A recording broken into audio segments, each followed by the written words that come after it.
Harvestella is a charming blend of farming sim and action RPG that feels like it teleported straight out of the PlayStation 2 era.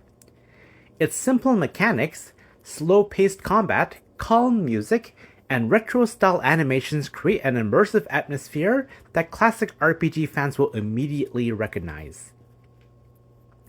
You play as an amnesiac who wakes up in a world on the brink of collapse.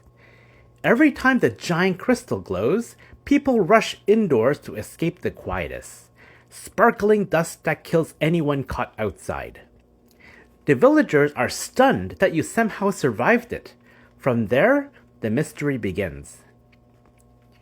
Harvestella mixes farm life simulation with traditional RPG adventuring. You grow crops, earn money, gather resources, and cook meals to support your journey.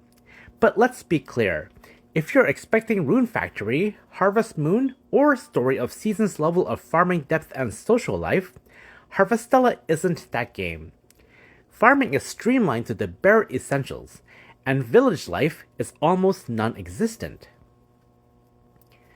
You don't refill watering cans, you don't pull weeds, you don't give gifts or raise affection. The shopkeeper doesn't even have a portrait or backstory. Farming exists mainly to support the RPG systems, and it's absolutely essential because food is your primary source of healing. On top of health and stamina, you also have a hunger meter. Eating restores HP, provides buffs, and reduces hunger. As long as you're not starving, your stamina regenerates, which is crucial for attacking and sprinting. But if you're too full, you can't eat anymore. I learned this the hard way during a boss fight, where I brought tons of healing food, only to realize my character was already stuffed. Drinks bypass the hunger meter, but they heal less and are harder to craft. Still, the food system is intuitive and surprisingly enjoyable. The story begins with a familiar JRPG setup.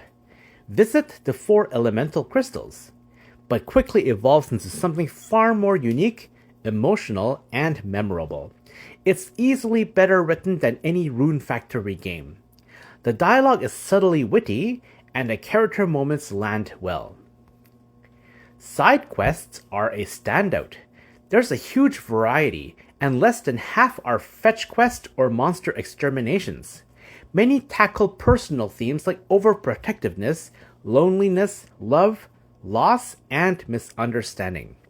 They often chain together into longer arcs, and I genuinely enjoyed completing them. Visually, Harvestella feels like an HD enhanced GameCube title in the best possible way. The painterly portrait art is gorgeous, and the environments are stylized with moments of real beauty. And I have to mention the food. Those dishes look so good that if I ate them in real life, I'll probably heal 2000 health too. The soundtrack leans heavily into classical orchestral music. It's calm and relaxing even in dungeons, with boss fights being the only moments where the intensity ramps up. 1 real-life second can translate to anywhere from 1 to 10 in-game minutes depending on where you are. Because time moves so quickly, planning your day becomes essential, especially since dungeons are far from your home and you have to travel everywhere on foot. Unlocking shortcuts is the key to progress. Every day becomes a puzzle. Can you reach the next shortcut before nightfall? Repairing bridges, fixing ladders, and activating warp points all become part of your daily strategy. Level design is excellent.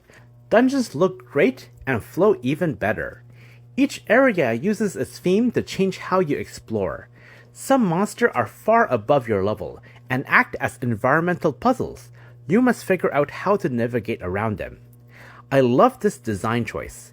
Instead of flipping switches, you're avoiding terrifying enemies with purple auras, each with their unique behavior patterns. The game teaches you how to handle each type naturally through exploration.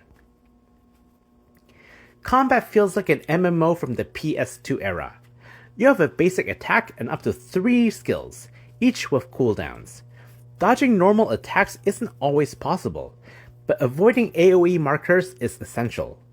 I actually enjoy this slower combat style. It reminds me of Ragnarok Online and Lineage 2. Bosses hit hard, so you'll be healing often. They telegraph big attacks with red markers, and some charge devastating moves that you must interrupt by dealing enough damage. Keeping skills off cooldown for these moments is crucial. There's only one difficulty setting, and while the game isn't too hard, you absolutely need healing items. Equipment is extremely simple. You can only equip 2 accessories. No armor, no weapon swapping. It sounds limiting, but it keeps the focus on the overall experience rather than spreadsheets. For players who enjoy customization, there are plenty of classes, and you can switch between 3 selected jobs in real time. Crafting and cooking have no skill levels, meaning you don't need to grind recipes repeatedly. It's refreshing compared to modern RPGs that bury you under progression systems. Harvestella doesn't just imitate classic RPGs. It is a classic RPG. It feels authentic in a way that many nostalgia-driven games don't. The overall experience is genuinely impressive. That said, it's not perfect. The story and characters are good, but not unforgettable. Customization is limited. And on Nintendo Switch, the frame rate often dips below 30, which can be rough if you're sensitive to choppy performance.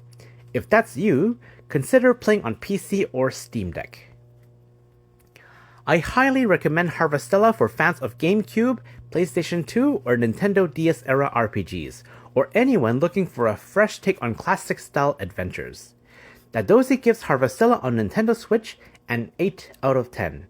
Thanks for watching, and happy gaming!